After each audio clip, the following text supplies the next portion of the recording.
Before we get started, I would appreciate if you could subscribe to my YouTube channel. Thank you. Hi guys, welcome back to my channel. So today I want to take a deeper look into Swift's transaction management platform, its transaction manager, because I still feel like people don't really understand what a transaction manager is. So let's do a deeper dive into the transaction manager and see what it's all about, whether it's connected to the XRPL, whether it's connected to XRP. So let's take a look.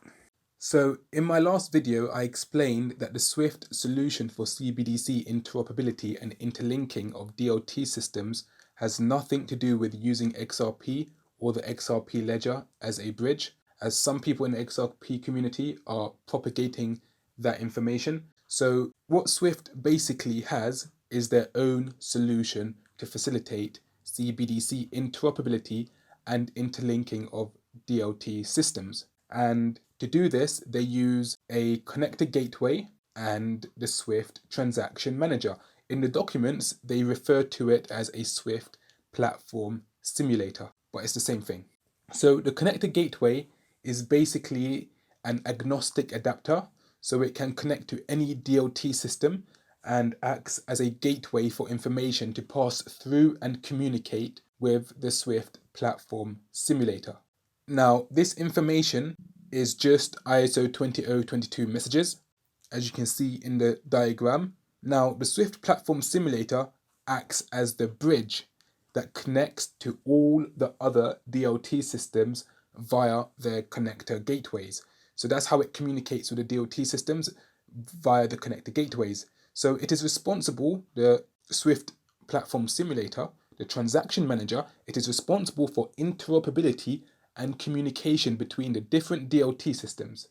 And what it does, it transfers the payment ISO 20022 messages from one DLT system to the next. And that's what it does. It handles the ISO 20022 messages. It does not handle cryptocurrency or settlement. And we know this already. Swift does not deal with the processing of actual money. They've always been in the business of just dealing with payment messages. And their solution for DLT system interoperability and CBDC interoperability is still in the business of just dealing with payment messages. So it has absolutely nothing to do with XRP or the XRP ledger, and no one has yet to provide any evidence that it does. I mean, I've seen the screenshots and whatnot, but that's not actual evidence when you post a screenshot and say, oh, transaction manager bridge, that equals XRP. That's not evidence. What is evidence is actually where you actually show what the transaction manager is from the actual documents. Show me where it's linking to XRP, and you can't do it. So at this stage, I'm just going to say it, people are just being willfully ignorant. And there is no excuse for this level of ignorance when there is an abundance of information out there explaining what the Swift transaction manager is and how it works. And in this video, I'm going to further look into the Swift transaction manager, and let's see what we discover about it in relation to ISO 20022 going live in November. So what is the Swift transaction management platform? The Swift transaction management platform enhances the cross-border sending of payment messages to make faster, better, and more secure payments. Now, during the coexistent phase between 2022 and 2025, where banks are migrating over to ISO 20022, which is the MX format, from the old MT standard, the transaction manager platform will play a vital role in translating the messaging standards between banks. So the transaction manager is a central platform that communicates with all the banks in the chain. Instead of banks having to send payment messages to each other directly for processing, instead they will send it directly to the transaction manager, a central platform that has processing capabilities. So during a cross-border payment, a bank would send a payment message directly to the transaction manager, which would communicate with all the banks in the chain and process translations, if necessary, for those banks between the two messaging standards, MX and MT. As we know, there's going to be a coexistent phase where some banks are going to be on MX, some banks are going to be on MT. So Swift has come up with a solution, and it's a translation solution, and the transaction manager is going to do that translation for them. That's one of the features that the transaction manager is able to do. Now, this would be the new method for banks instead of sending payment messages directly to each other in the chain of a cross-border payment. So usually banks used to send payment messages to each other directly. However, now with the transaction management system, they are just sending the payment messages to the transaction manager. The transaction manager is linked to all the banks, so it sends that messages to the banks, and they are just handling and dealing with the transaction manager rather than sending the message to each other for processing individually. The transaction manager is a central platform that's doing all the processing for them. So it's enhancing cross-border payments of ISO 20022 messages. So the transaction manager, being a central platform connected to all the different banks in the cross-border chain, keeps a central copy of the payment transaction message. This central copy of the payment message is updated with every single action and data input made by the banks throughout the payment journey. The transaction manager basically enables fast, seamless, and frictionless cross-border payments between financial institutions by drastically improving the way the payment message is processed and handled from start to finish. So I'm just going to go through this website and look at what they say about the transaction manager. Swift Transaction Manager Platform to accelerate payments industry. Swift Transaction Manager Platform plays a vital role for banks and financial institutions operating in cross-border space. Financial institutions will have to prepare themselves for the most radical period of change the finance industry has witnessed over decades. And this change has nothing to do with using DLT systems, it is to do with the ISO 20022 messaging layer being upgraded, the messaging standard improving, enhancing, and that's what this radical change is. So the transaction manager platform offerings, what does it offer? It offers end-to-end transaction management, as I've explained, because before banks used to do point-to-point messaging with each other, but now with the transaction management platform, they have a central system. It enables end-to-end processing of transactions, where all the banks just connect to this central platform, and the central platform has a central copy of the messaging, and it's able to process that message for all the banks in the chain, and it communicates with all the banks in the chain, and it's so much more efficient and better than a point-to-point messaging system where each bank individually had to process the message. Now they have a central system that does it for them, that they all communicate with. It enables instant and frictionless cross-border payments. It has payment pre-validation. So basically, the payment message can be pre-validated to check for errors, invalid input of data, and it could be done as well before the payment is sent. And it has data and financial crime services. So it's keeping up to date with KYC, AML, and it has the ability to detect for fraud. It helps bank monitor and protect their core payments by flagging or blocking fast-moving suspect transactions efficiently in real time. So that message can be stopped, blocked, whatever, via the transaction manager platform. So benefits of the transaction manager platform: it reduces friction, it increases efficiency, it expands offering, it improves customer service, it ensures end-to-end data integrity, and you can move at your own pace because it's going to have a inflow translation system for banks that are in the coexistent phase, that are gradually moving over to ISO 20022, and they have until 2025 to do so, but they can take their time because they have the transaction management platform that can translate the message for them. So what's the timeline? So basically the transaction management platform is planned for November 2022. So when ISO 20022 goes live in November 2022, they also plan to have the transaction management platform ready for the processing of ISO 20022 messages. So let's look at this document here, ISO 20022, a deep dive on the Swift Transaction Management Platform, and it's by BNY Mellon. So what do they say? From 2022 onwards, Swift's Transaction Manager will enable end-to-end transaction management, resulting in instant and frictionless domestic and cross-border payments.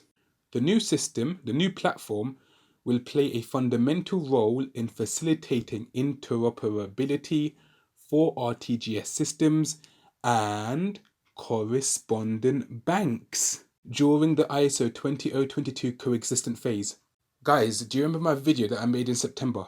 The very first video that I made, and I was talking about correspondent banks. And I did that video, my second video I think, where I was telling you what's happening in November. I was showing you all the documents from SWIFT, from Deutsche Bank, from even the European Central Bank, and they were all saying in November, when ISO 20022 goes live, they are going to use the correspondent banking network. And here we have another document from BNY Mellon. They're saying that the transaction manager is going to help facilitate interoperability for RTGS systems and correspondent banks. When?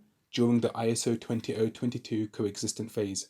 It just further proves my point that XRP is not going to be utilized in November. They are going to do this via correspondent banking. They tell you this in the document. I'm not making this up. Correspondent banks. And it also says it's going to be instant, frictionless, domestic and cross-border payments. Now I understand how they're going to do it, because they're going to have a system, which is a transaction manager system, that's going to be connected to all the banks. And this transaction manager system is going to be able to process ISO 20022 messages between them.